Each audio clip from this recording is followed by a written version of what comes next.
News TV और मैं हूं आपके साथ मानवी ठाकुर। शुरुआत करते हैं आज की खास खबर। मोहन सिंह जी को भी छोड़ा नहीं गया था, प्रणब मुखर्जी तक को छोड़ा नहीं गया था। उन सबके नाम के साथ उन्होंने फहरिस्त जारी की थी कि ये लोग जो भ्रष्टाचार में आकंठ डूबे हुए हैं, आखिर ये जेल क्यों नहीं जा रहे हैं, इनके खिलाफ कार्यवाही क्यों नहीं हो रही है। और उसके बाद अरविंद केजरीवाल जी ने कहा, हिंदुस्तान की राजनीति को बदलने के लिए मैं मैदान में उतर रहा हूं। जहां भ्रष्टाचार होगा वहां अरविंद केजरीवाल जिस प्रकार शहंशाह उतरते थे ना रात के अंधेरे में, और कहीं पाप होता था, कहीं भ्रष्टाचार होता था, कहीं गुंडागर्दी होती थी तो शहंशाह उसे समाप्त कर देते थे। वो जो मूवी आई थी, उसी प्रकार अरविंद केजरीवाल कुछ उस किस्म से नीचे उतरे थे कि वो शहंशाह बन के आएंगे और भ्रष्टाचार को समाप्त कर देंगे। अन्ना हजारे जैसे दिग्गजों का भी उनके ऊपर आशीर्वाद था। बाद में अन्ना हजारे जी ने ही अरविंद केजरीवाल के खिलाफ चिट्ठी लिखी। 2013 में जो प्रश्न अरविंद केजरीवाल जी ने पूछा था कि भ्रष्ट लोग जेल कब जाएंगे, आज एक मैं छोटा सा कार्यकर्ता हूं भारतीय जनता पार्टी का, मैं कह सकता हूं कि 10 वर्षों के शासनकाल में इस देश ने एक बहुत बड़ा परिवर्तन देखा। ये जो बड़े बड़े राजनेता सोचते थे कि हम कुछ भी करेंगे, करोड़ों खरबों का घोटाला कर लेंगे और हम एक परिवार की तरह रहेंगे, मैं तुम्हारा पीठ खुजाऊंगा, तुम मेरी पीठ खुजाना, और हम में से कोई जेल नहीं जाएगा, हम सब बच के रहेंगे, ये अब नहीं होने वाला है। Mister Kejriwal, people are going to jail and if you are corrupt, people will continue to go to jail. अगर आप भ्रष्ट हैं तो आप जेल जाएंगे। अब की रीत अलग है, अब की नीत अलग है। आखिरकार अरविंद केजरीवाल जेल क्यों गए, उन्हें गिरफ्तारी उनकी क्यों हुई, क्यों गिरफ्तार करना पड़ा? लिकर स्कैम, शराब घोटाला। ये शराब घोटाला दिल्ली का क्या घोटाला है, कब शुरू होता है, इसकी टाइमलाइन और जिसे हम कहते हैं क्रोनोलॉजी क्या है? नवंबर 2021 में अरविंद केजरीवाल अनाउंस करते हैं कि हम एक न्यू एक्साइज पॉलिसी अर्थात दिल्ली में एक नया शराब नीति लेकर आएंगे, आबकर नीति लेकर आएंगे, एक्साइज पॉलिसी, जिससे कि जो दिल्ली की एक्सचेकर है, दिल्ली का जो खजाना है, वो करोड़ों रुपए से लबालब हो जाएगा, भर जाएगा और दिल्ली को बहुत लाभ होगा। मगर आनन फानन में बिना कैबिनेट के अप्रूवल के और बिना सरकारी अप्रूवल के, जबकि सरकारी डिपार्टमेंट ने कहा था, एक्सपर्ट्स ने कहा था, ये जो आप एक्साइज पॉलिसी ला रहे हैं, प्राइवेटाइजेशन करने की बात कर रही है, उचित नहीं है, मत करिए, फंसोगे। ये सब कुछ ताक में रख करके फिर भी नवंबर 2021 में नई एक्साइज पॉलिसी आती है। जुलाई 2022 में दिल्ली के जो चीफ सेक्रेटरी थे, उन्होंने बड़े स्पष्ट रूप से कहा कि ये नई आबकार नीति जो आई है, इसमें कहीं ना कहीं गड़बड़ी है, इसकी जांच होनी चाहिए। और जुलाई 2022 में ही जो लेफ्टिनेंट गवर्नर थे, उन्होंने सीबीआई की जांच की आदेश दी। जब सीबीआई की जांच की आदेश हुई तो आनंद फानन में अरविंद केजरीवाल जी ने इस न्यू एक्साइज पॉलिसी को, शराब नीति को तुरंत वापस ले लिया। पहला प्रश्न दिल्ली की जनता ने और हम सब ने पूछा कि केजरीवाल जी, जिस एक्साइज पॉलिसी को आप कहते थे कि ये कमाल का एक्साइज पॉलिसी है और इस एक्साइज पॉलिसी से दिल्ली के रेवेन्यू को करोड़ों का फायदा होगा और भारतीय जनता पार्टी इसको लेकर राजनीति कर रही है, क्या कारण हुआ कि जैसे ही ये जांच के दायरे में आता है, आप तुरंत उसे वापस ले लेते हैं और कोई कारण भी नहीं बताते हैं? तो आज तक वो कारण नहीं बताया गया, उसे वापस ले लिया गया।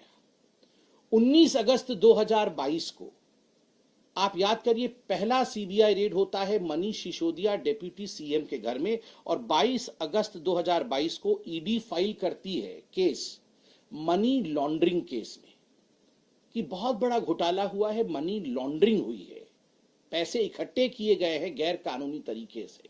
कैसे? कार्टेलाइजेशन अलाउ किया गया है। ये शराब कंपनियों का जो एक जत्था बनाया गया है, जो आपस में एक दूसरे को कैसे फायदा पहुंचा सकते हैं, इसके लिए एक्साइज पॉलिसी में प्रावधान किया गया। एक्साइज पॉलिसी पहले इन शराब कंपनी, जो कि अरविंद केजरीवाल जी के मित्र हैं, अरविंद केजरीवाल जी के दोस्त हैं, उनको पहले लीक कर दी गई, फिर उसको ट्वीक किया गया, उसमें बदलाव लाया गया ताकि शराब कंपनी अपने मन मुताबिक इन कानूनों में बदलाव ला सके। जो ब्लैक लिस्टेड कंपनी होती है उनके लिए कानून में प्रावधान है कि वो इस टेंडरिंग प्रोसेस में अप्लाई नहीं कर सकते हैं। मगर बड़ा दुखद और आश्चर्यजनक विषय है कि न केवल उन्होंने अप्लाई किया अपितु उन्हें इस पूरे ठेके में शामिल किया गया। केवल इतना ही नहीं, आपको जान के आश्चर्य होगा कि ये हर कोई जानता है, वैसे आश्चर्य आजकल होता नहीं है अरविंद केजरीवाल और भ्रष्टाचार के विषय में सुनने से। जो कमीशन इन शराब ठेकेदारों का बढ़ाया गया, पहले ये 5% पे था। 5% कमीशन ठेकेदारों को दिया जाता था, 12% कमीशन कर दिया गया और इसमें बातें सामने आई कि लगभग 6 से 7% कमीशन बैकडोर एंट्री होकर ये ब्लैक मनी के रूप में आम आदमी पार्टी के जो हमारे कार्यकर्ता हैं, बड़े नेता हैं, उनको दिया गया है। करोड़ों रुपए इस माध्यम से दिए गए हैं। इसके लिए दिनेश अरोड़ा जी इत्यादि आपके सामने जो जिन लोगों ने ये किया है वो अप्रूवर भी बने हैं और उनकी स्टेटमेंट आज पब्लिक डोमेन में है। मार्च 2023 में अंततोगत्वा मनीष सिसोदिया की गिरफ्तारी होती है ईडी द्वारा।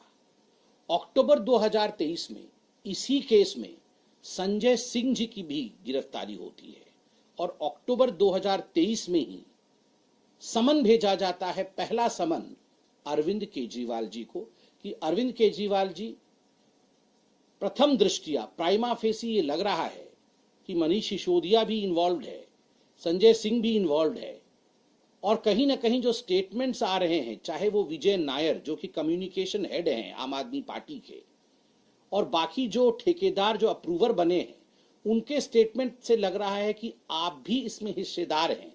तो आप आइए और हमारे सामने पेश होइए, आपको ये हम लिबर्टी देते हैं, आप अपने विषय को रखिए। समन नंबर 1 जब अक्टूबर 23 को आया, तब से लेकर अब तक 9 समन आए हैं। आश्चर्य का विषय है, एक भी समन में अरविंद केजरीवाल नहीं जाते हैं। अरविंद केजरीवाल जी की वो सेंस ऑफ एंटाइटलमेंट रहती है और वो बार बार कहते हैं कि ये इलीगल है, ये समन इलीगल है, इस समन के आधार पर मैं प्रस्तुत नहीं होऊंगा। मैं कोई छोटा मोटा व्यक्ति नहीं हूं, मैं मुख्यमंत्री हूं, मैं बहुत बड़ा व्यक्ति, मुझे कैसे समन किया जा सकता है। आज गुरूर टूटा है। इस देश का कानून कहता है चाहे मुख्यमंत्री हो चाहे आम आदमी हो, यदि आपने कानून के मुताबिक काम नहीं किया है, कानून को तोड़ा है और समन किया जाएगा, तो आपको समन का सम्मान करना है, आपको आके प्रस्तुत होना है। अरविंद केजरीवाल नहीं आए, बीच में क्या हुआ आप देखिए। मनीष सिसोदिया और संजय सिंह, इन सारे विषयों को लेकर कई बार, ऐसा कोई कोर्ट हिंदुस्तान में बाकी नहीं है जिन कोर्ट में सुनवाई नहीं हुई इनकी बेल को लेकर और शराब घोटाले के विषय को लेकर।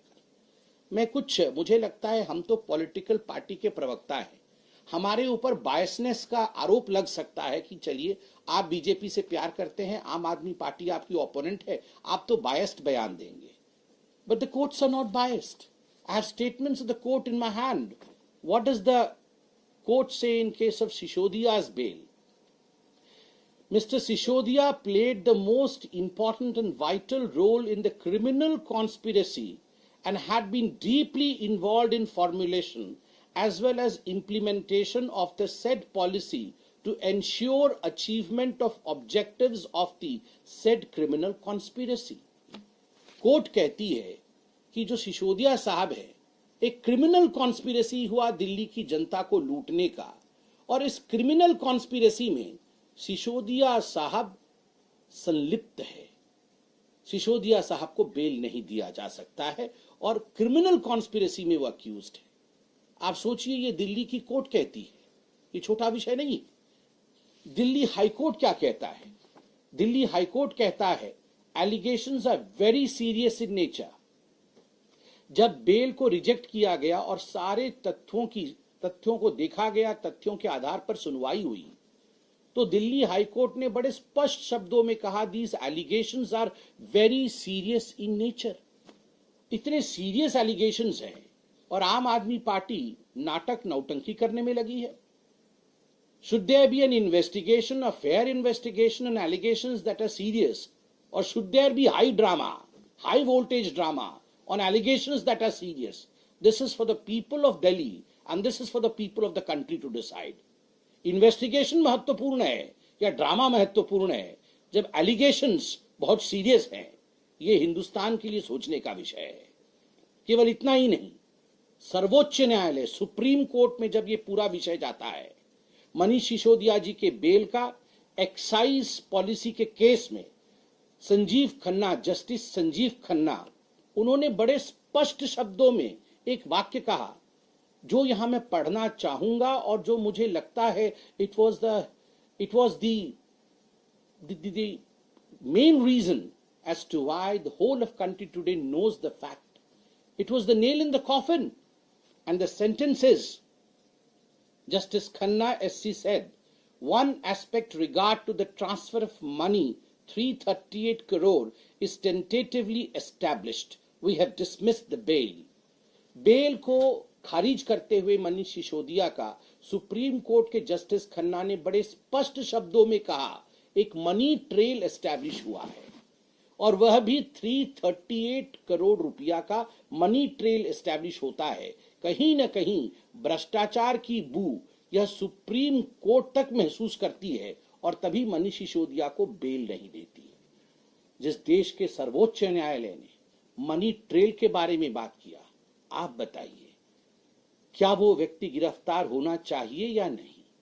उसका जो किंगपिन है, सरगना है, अरविंद केजरीवाल गिरफ्तार होना चाहिए या केवल वह एक मुख्यमंत्री है, वह एक साधारण आम आदमी नहीं है, इसलिए उसे छोड़ देना चाहिए?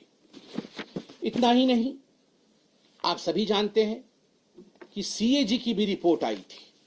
सीएजी की रिपोर्ट ने दिल्ली एक्साइज पॉलिसी को लेकर बड़ा स्पष्ट मत रखा कि 2002 करोड़ रुपए का नुकसान इस न्यू एक्साइज पॉलिसी के कारण, इस नए आबकार नीति के कारण दिल्ली के खजाने को, दिल्ली के एक्सचेकर को हुआ है। 2002 करोड़ से अधिक का नुकसान होता है दिल्ली के खजाने को। इसके लिए रिस्पॉन्सिबल कौन है? Do we have a chief minister who only enjoys the perks of being the chief minister, who stays in a sheesh mahal, who can build palaces for himself, but who would not be accountable for the loss of more than 2,000 crore in a policy which has been drafted by him?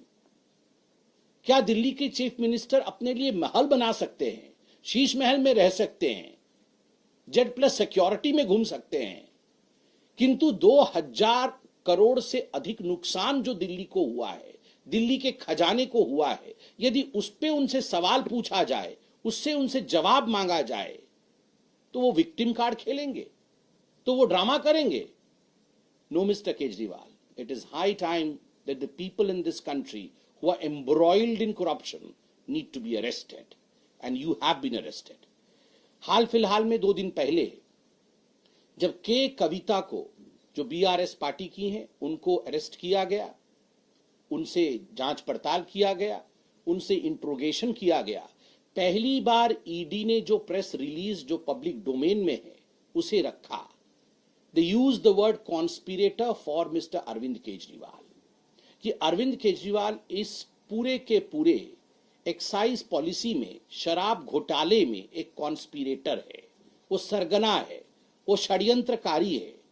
जो south group, जो कई कंपनियों का amalgamation है, ये जो south group के कविता की थी, किस प्रकार से बैकडोर लगभग 100 करोड़ रुपए उन्होंने अरविंद केजरीवाल और अरविंद केजरीवाल के मित्रों को दिया, इसका भी ट्रेल ईडी ने बखूबी एस्टैब्लिश किया है, जिसका जिक्र ईडी ने अपने प्रेस रिलीज में दिया है कि कौन सा वो व्यक्ति था, कहां से बैग उठाया गया, वो बैग कहां गया और उसमें कितने पैसे थे, ये सारी चीज पब्लिक डोमेन में है।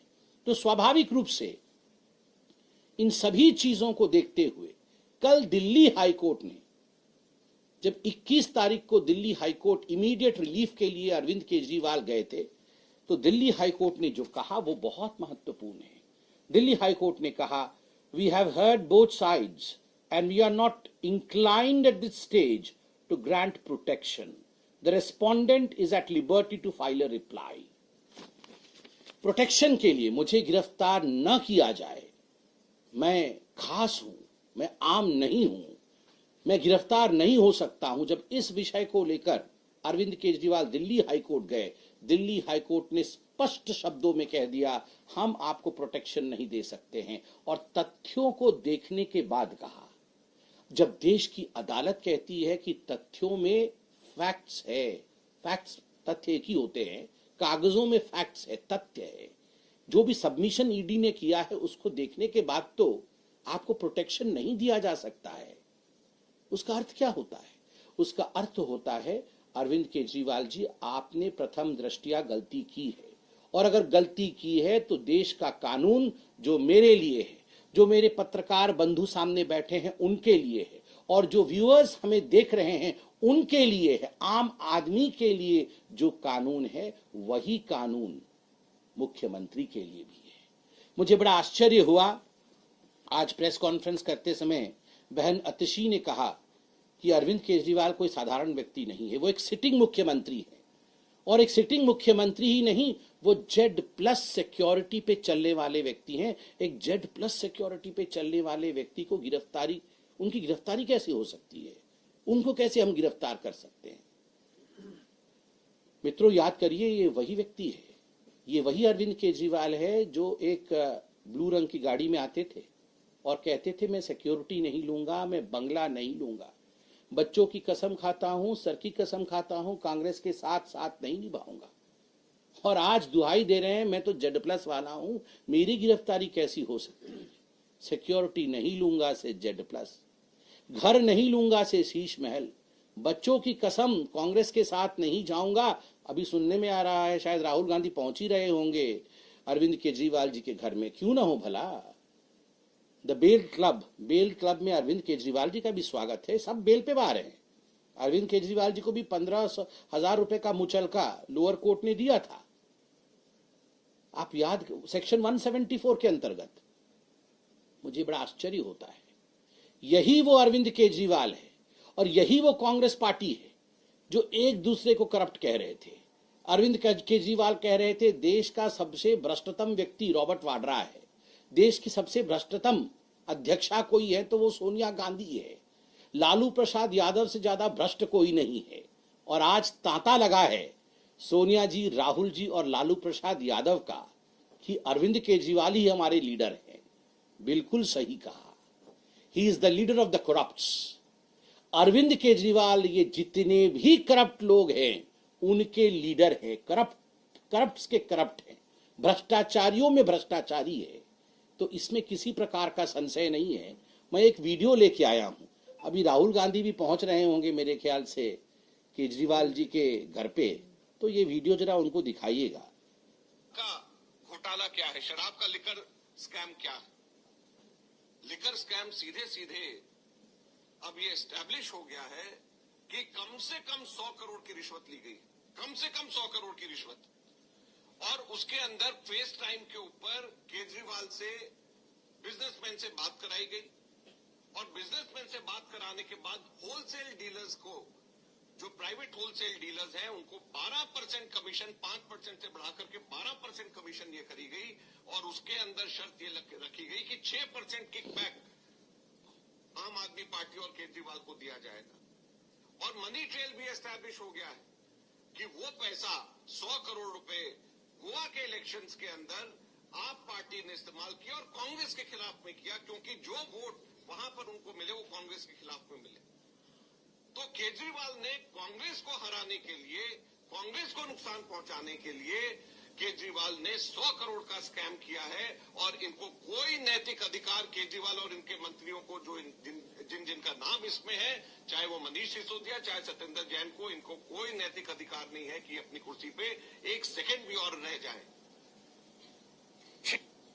आप सोचिए, यही कांग्रेस पार्टी जो पानी पी पी के आम आदमी पार्टी को कोस रही थी, प्रेस कॉन्फ्रेंस कर रही थी कि मिनिमम 100 करोड़ का स्कैम है, न जाने और कितना बड़ा स्कैम होगा। आज यही सारे नेता आम आदमी पार्टी के साथ खड़े हैं। क्यों खड़े हैं?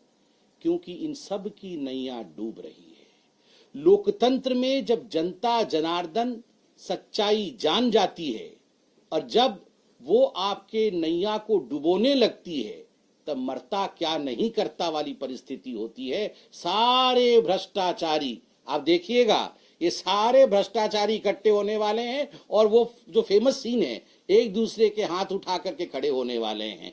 वो 2G वाले, जीजाजी वाले, अब ये लिकर स्कैम वाले, जितने भ्रष्टाचारी हैं वो सारे भ्रष्टाचारी एक दूसरे के हाथ उठा के खड़े होंगे। वह दृश्य भी हिंदुस्तान की राजनीति 24 के इलेक्शन में ही देख लेगी। बहुत बहुत धन्यवाद। मुझे लगता है कि अरविंद केजरीवाल जी ने जो काम किए हैं, स्वाभाविक रूप से कर्म का फल भोगना ही पड़ेगा। धन्यवाद। सर, एक सवाल ये कि आप कह रहे हैं कि इतना बड़ा घोटाला हुआ है, करप्शन हुआ है, 100 करोड़ की बात में निकल के आई है। जब से स्कैम निकल के सामने आया, अरविंद केजरीवाल ये कहते रहे, आपको वीडियो भी याद होगा, मनीष सिसोदिया उनके साथ खड़े तो उन्होंने कहता है पक्का आदमी के पास कुछ भी नहीं है, घर से कुछ नहीं मिला। कि आम आदमी पार्टी अब ये कह रही है कि एक भी रुपया, एक भी सबूत इस पूरे स्कैम में निकल के नहीं आया और झूठा साजिश सब कुछ है और सिर्फ इलेक्शन से पहले अरेस्ट करके केजरीवाल को कैंपेन से रोकने के लिए बीजेपी ने ये किया। नहीं, आप मुझे बताइए, मैंने आपको supreme court, Delhi high court, Rouse Avenue court, CBI court, इन चारों कोर्टों के जजेस और जस्टिसेस के बयान आपको बकाया यहां सुनवाया मैंने, और हर किसी ने अलाइनमेंट में एक ही विषय कहा है कि ये बहुत बड़ा घोटाला है और तथ्यों को प्रथम दृष्टया देखने के पश्चात इसमें कोई शक नहीं है कि ये इतना बड़ा है कि इसमें बेल नहीं दिया जा सकता है। सुप्रीम कोर्ट ने तो टेंटेटिव मनी ट्रेल 338 करोड़ का एस्टैब्लिश ही कर दिया। आप बाकी जांच एजेंसियों को भूल जाइए, आप भारतीय जनता पार्टी क्या कह रही है उसे भी भूल जाइए, मगर सुप्रीम कोर्ट ने मनी ट्रेल एस्टैब्लिश करके आपके सामने स्टेटमेंट रखा है। दिल्ली हाई कोर्ट ने इसे सीरियस एलिगेशन बताया है, दिल्ली हाई कोर्ट ने प्रोटेक्शन देने से मना कर दिया है। सीबीआई कोर्ट और राउज एवेन्यू कोर्ट ने बड़े स्पष्ट शब्दों में कहा है कि यह कोई छोटा विषय नहीं है, बहुत बड़ा घोटाले की तरफ यह इंगित करता है। क्या यह देश कोर्ट पे विश्वास करेगा या अरविंद केजरीवाल ही कोर्ट है? क्या तो आप कर दीजिए, सुप्रीम कोर्ट के ऊपर एक कोर्ट है, सबसे बड़ा कोर्ट अरविंद केजरीवाल जी का होगा। और देखिए, घर से 1 रुपया नहीं निकला, ये घर से 1 रुपया नहीं निकला क्या होता है? लालू प्रसाद यादव चारा घोटाले में संलिप्त थे। आप मुझे बताइए, जब उनके घर में सर्च हुआ, चारा निकला था उनके घर से? उनके घर से कोई चारा निकल गया था? अरे कागजात ही निकलते हैं कि पैसा कहां कहां ठिकाने लगाए। और आजकल मोबाइल फोन होता है, वो जब्त होते हैं तो पता चल जाता है कि आपने किस किस को कॉल किए थे, किस किस प्रकार से पैसे कहां कहां भेजे गए थे हवाला के माध्यम से। आपके घर से 1 रुपया क्या निकलेगा? करोड़ों खरबों रुपए जो आपने ट्रांसफर किए हैं, उसका मनी ट्रेल तो उसे ही कहते हैं जिसको खुद सुप्रीम कोर्ट बोल रही है। सर, आपने एक वीडियो दिखाया जिसमें अजय माकन साफ तौर पर बता रहे हैं कि किस तरीके से घोटाला हुआ, क्या हुआ, लेकिन अब आम आदमी पार्टी ये अनाउंस कर रही है कि हम पूरा नेशन वाइड प्रोटेस्ट करेंगे बीजेपी के खिलाफ, क्योंकि सीएम अरविंद केजरीवाल को गिरफ्तार किया गया है और इंडिया ब्लॉक के तमाम जो लीडर्स हैं उनको बुलाए गए। तो आपको लग रहा है इस बार एकजुट होंगे? क्योंकि वीडियोस में तो जो पहले के जो स्टेटमेंट सामने आए हैं उसमें तो अलग अलग बयान है। देखिए, ये जो सारे बेल बॉन्ड वाले हैं, जितने लोग आज बेल पे